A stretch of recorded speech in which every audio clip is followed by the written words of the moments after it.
कांग्रेस बचाउन को चाहिन्छ अब कांग्रेस बचाउनलाई डाक्टर शेखर कोइराला मात्र चाहिन्छ शेखर कोइराला बाहेक कोही बचाउन सक्दैन नयाँ नेतृत्व जो भनिरहेछ त्यो झन् ठुल्ठुलो हो गगन थापाले भन्नुभएको छ म बाहेक अरूले सक्दैन कांग्रेस नेतृत्वले न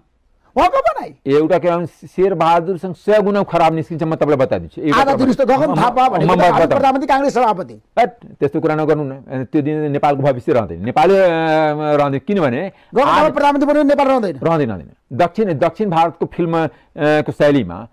के गर्छ जुन जिल्ला जान्छ पहिले 10 लाख रुपैयाँ पठाउँछ त्यो 10 लाखको स्रोत को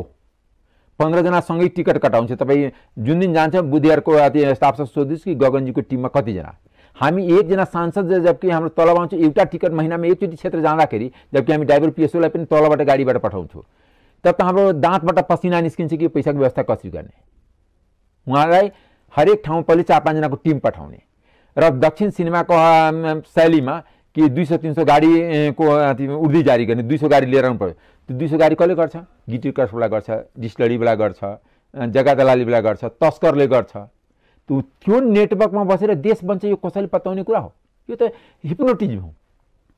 त्यति डबल स्ट्यान्डर्ड नेता त आजसम्म नेपालमा देखाएको छ तर गणतन्त्रको लागि लडेको नेता हो कहिले गणतन्त्रको लागि लडेको गणतन्त्रको लागि गिजा प्रसादले लडेको हो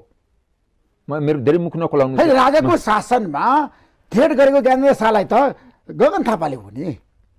त्यो कुरा मान्नुहुन्छ नि तपाईँ एउटा कुरा आज तपाईलाई मेरो मुखबाट